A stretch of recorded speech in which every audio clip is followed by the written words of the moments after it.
Hello, my name is Marc Sabatella, and welcome to the MuseScore Café. So, we're going to today I'm going to do some of the work that I usually do with MuseScores, just so you can get a sense of some of the things I do. If you have questions, just feel free to ask at any time.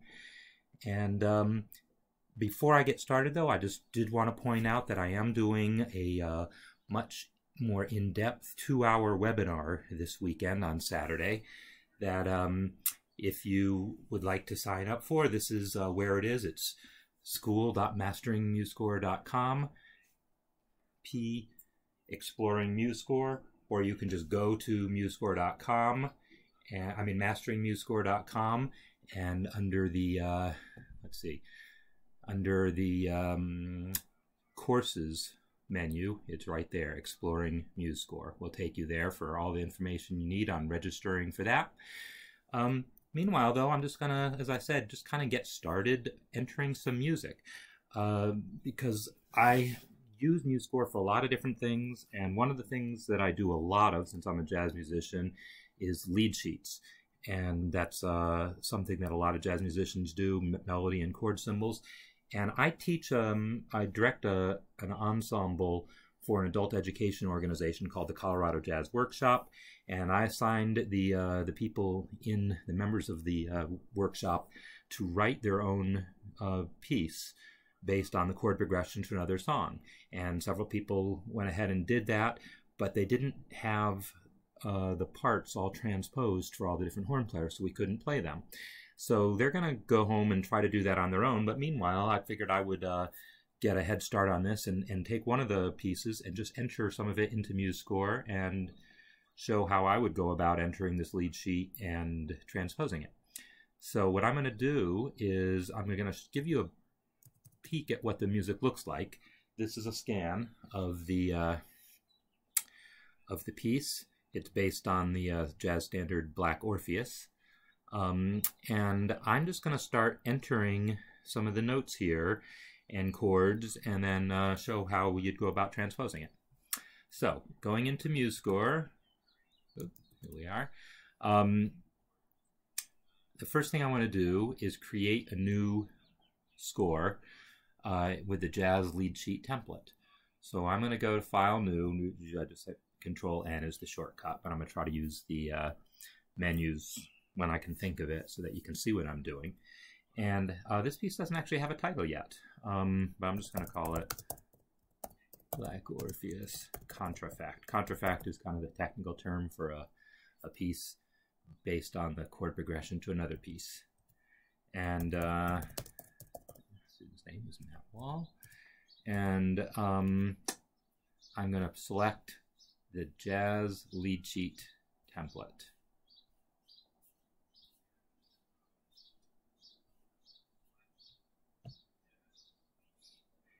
All right, and it's in the key of A minor, no sharps or flats, and it is 32 bars, no pickup, so that's perfect. All right, so I'm just going to start entering some notes now. So I go to note entry mode by pressing N and start typing the notes. B, oops, it's an eighth note, B, and it's an octave higher.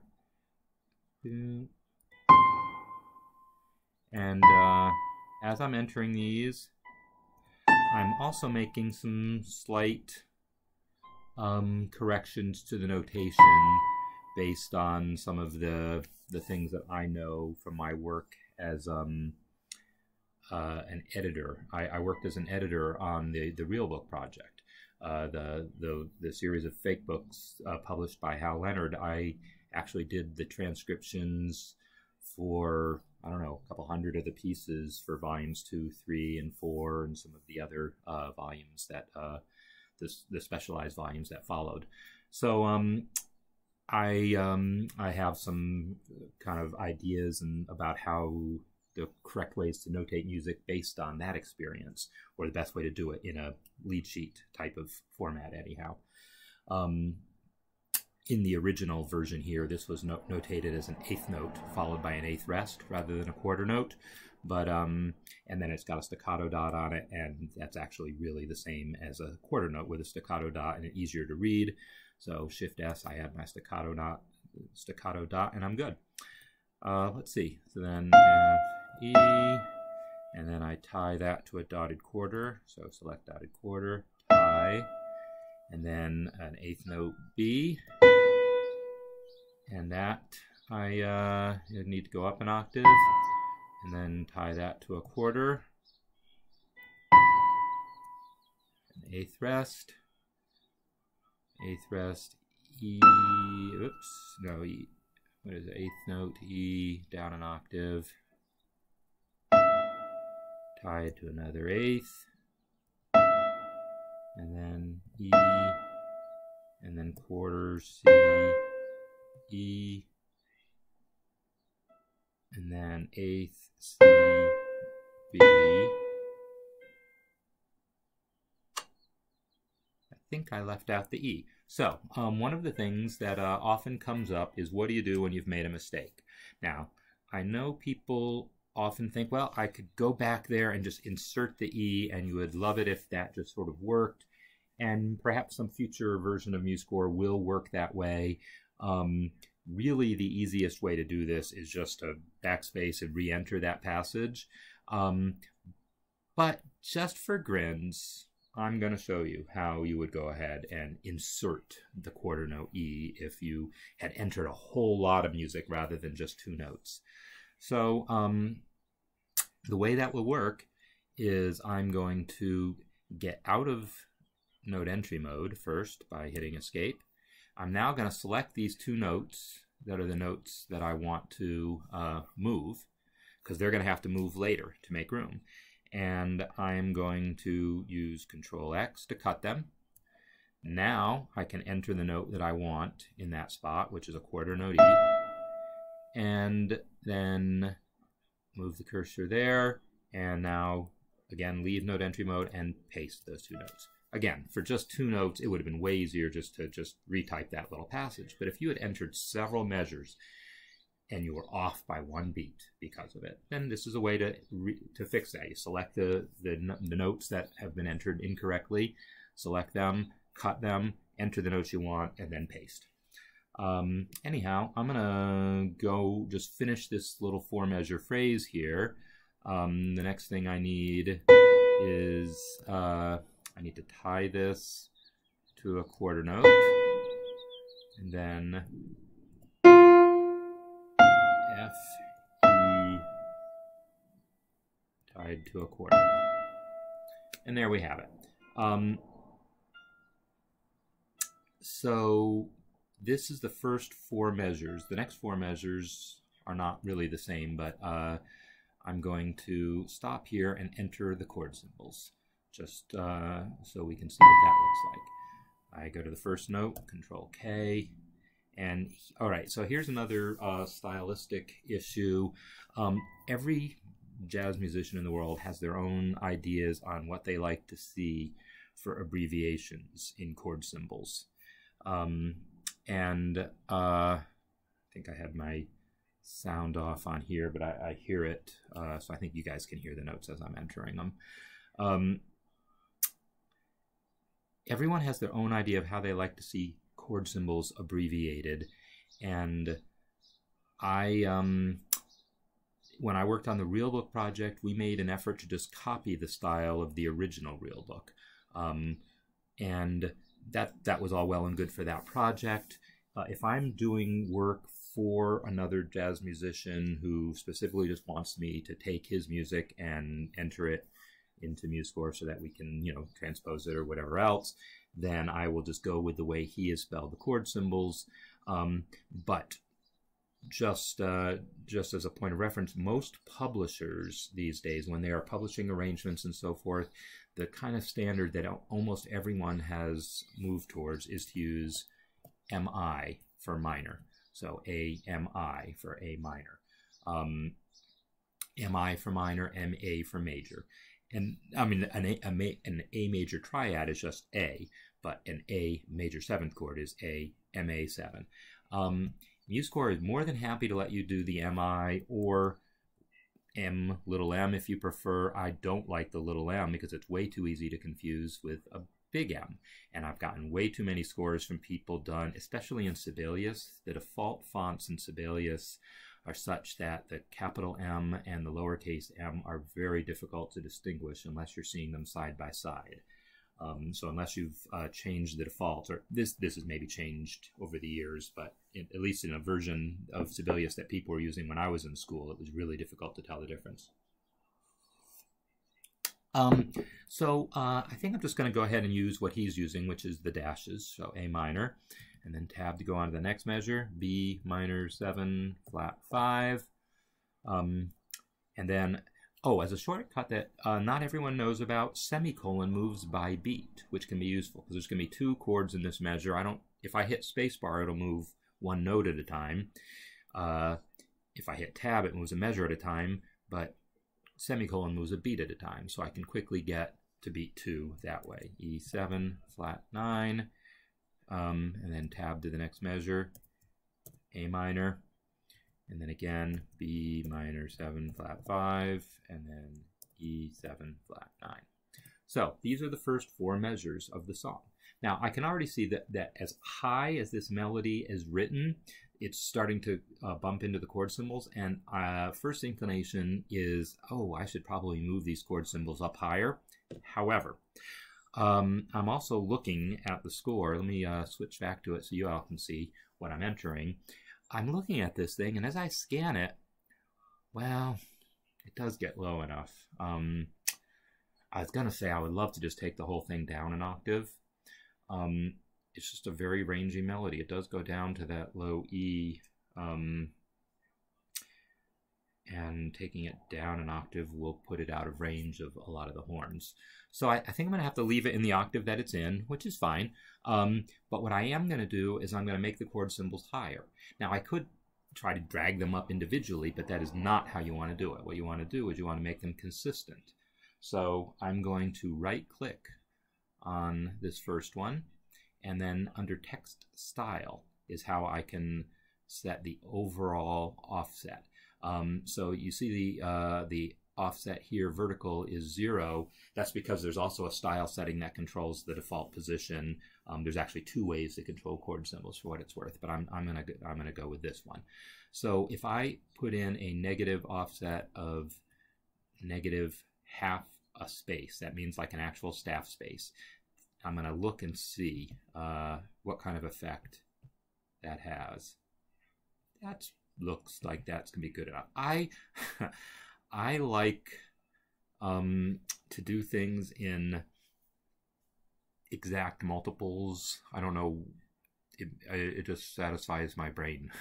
So I don't like to move things up by 0.23 spaces or something like that. I really like to do things moving them a full space or a half space, and then see if I need to get a little finer grain than that, I will. But I don't know, it just pleases me to do things in chunks. So that's how I'm going to do that then. And I hit OK. Now all the chord symbols are there. I don't want to get too high with them because then it'll start crashing into the staff above when I get there. So, I mean, I can continue to enter the whole rest of the song, but that's, you don't want to watch me enter a whole bunch of music. You want to see me do some different things. What I want to do now is talk about transposing it, because that's my whole reason for doing this. Oh, by the way, I should save this before I forget. So let me save it somewhere. And where am I? That's probably not where I want to save. Let me go.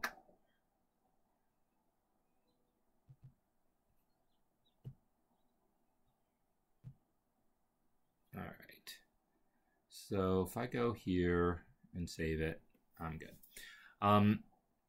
If I want to transpose this, the thing is, most of the instruments that I would transpose for sound lower than written, so you actually have to transpose up. in order to make it the same octave. There's no way a tenor saxophone can play this melody in this octave, because it would actually, you'd have to write it an octave higher. So really, we're going to do what pretty much all musicians do when creating lead sheets, is you just ignore the octave. You find the closest place that makes it readable, and you live with the fact that that means that alto saxophone and tenor saxophone players will actually be playing this melody an octave lower than written.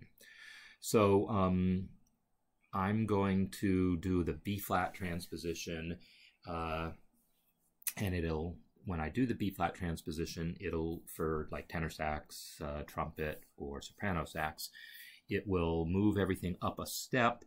When a tenor sax plays it, it'll actually be an octave lower, which is just fine. So there's actually several different ways of doing that transposition. And I guess the one I'm going to do right now is not the one I usually do, but it's probably the way I should be recommending to people. You know, do as I say, not as I do. What I should really be doing is using the change instrument here. I say really should because, I don't know, it changes everything that needs to be changed if I really wanted it played by another instrument. So I'm just going to select soprano saxophone as the new instrument. And when I do that, it's going to transpose everything for me, including the key signature, the chord symbols, and everything. When I do this, I can see, boy, that's still, now the melody got a little higher. My chord symbols are crowding the melody a little bit. I could revisit that. I'm not going to worry about it right now. I'd much rather just get back to entering the music. So you think, now that I've transposed it, now it's too late to go and enter the music in the original key. Well, one advantage of doing what I just did is that now I can just press concert pitch and have everything kind of back in concert pitch. The way, frankly, that I usually do the transposition is I wait until I'm all done, and then I select everything, and I go to Notes, Transpose, and there's a dialog there that lets you do the transposition.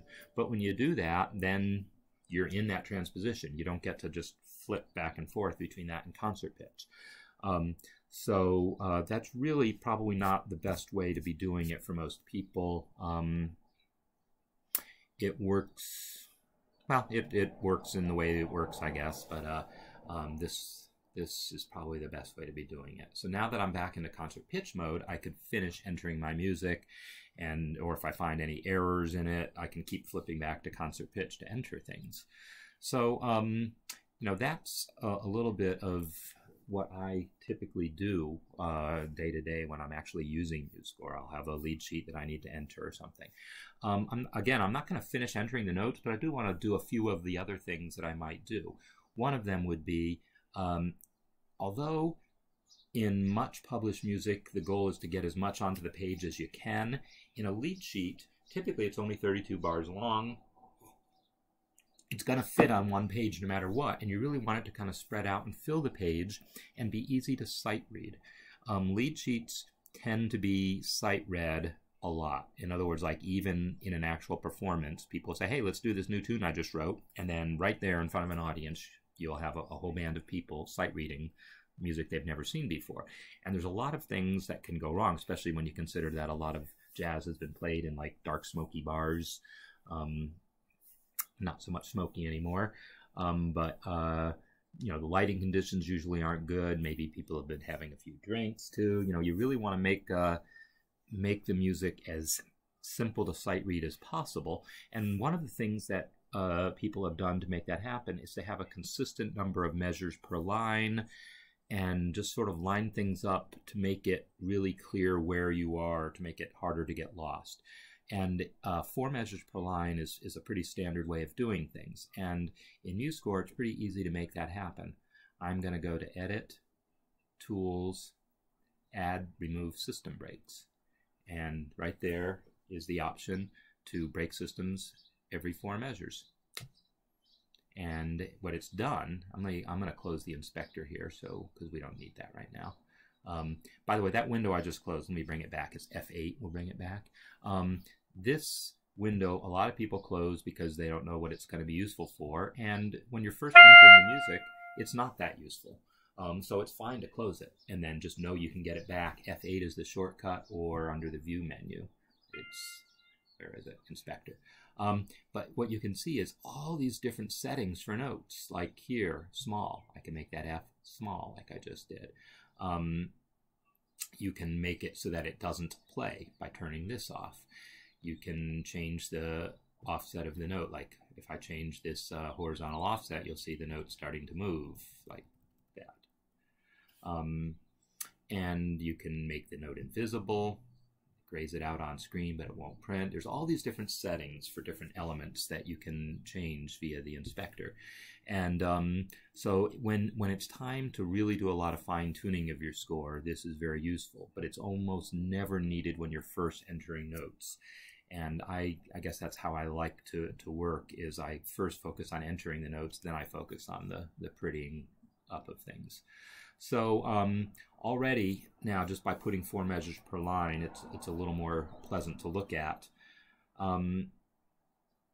One of the other things I'm going to need to do, other than just actually entering the notes, is some formatting issues.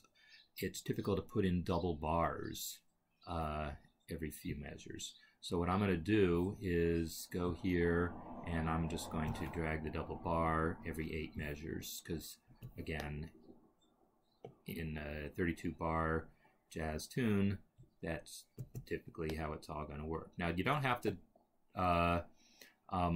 drag and drop. Again, I'm doing that because it's easier to, you can see what I'm doing, but just so you know, you can also like click a bar line and then double click the icon there, and that also, and then I just undid it. That will also add a double bar. So this is the basic process for entering a lead sheet and then being able to transpose it. As you can see now, all I have to do is flip the concert pitch button, and I can have it in my original key or transposed for B flat instruments. And then if I want to do another copy, if I want to transpose for E flat instruments, basically I'll just make another copy of this score. I'll just say save as, and then I'll do another version for E flat instruments. So that is the gist of using MuseScore to create lead sheets. And as I said, that was really the main thing that I wanted to demonstrate here. As I look at the score, and we come back to the original score I was working from, I'm looking to see if there's anything else in it that's going to cause any particular issues that would be interesting to talk about. And I really don't see anything special. There's some chords in parentheses there. Just so you know, those can be entered. Let me go back to concert pitch, so I'm looking at the same key. When you're entering a chord symbol, I'll just enter one here. Just type your parentheses, and you can type B minor 7 flat 5, and then go on a couple of beats, E7 flat 9, and then close the parentheses, and it automatically formats that the way you would want. So yeah, parentheses, you just type normally. There's a chord in here a little later that's an E7 flat 5 flat 9 and flat 5 flat 9. You can just enter them in either order, flat 5 flat 9 flat 9 flat 5. It's happy with it. You'll notice when it displays it, it puts the chord symbols the alteration side by side rather than stacked. That's an improvement I'd like to see happen in a future version, and at some point I might get around to trying to implement that.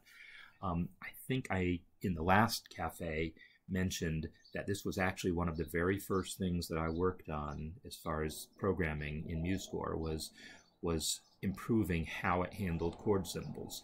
And when I mentioned that you could put flat 5 and flat 9 in either order, that's one of the improvements. It used to be, no, there was a fixed list of chord symbols and you had to enter exactly, if it wasn't on that list, it just wouldn't recognize it at all. And so if it was expecting flat 5, flat 9, and you entered it the other way around, flat 9, flat 5, it wouldn't accept it. I don't even remember which was the order it would accept.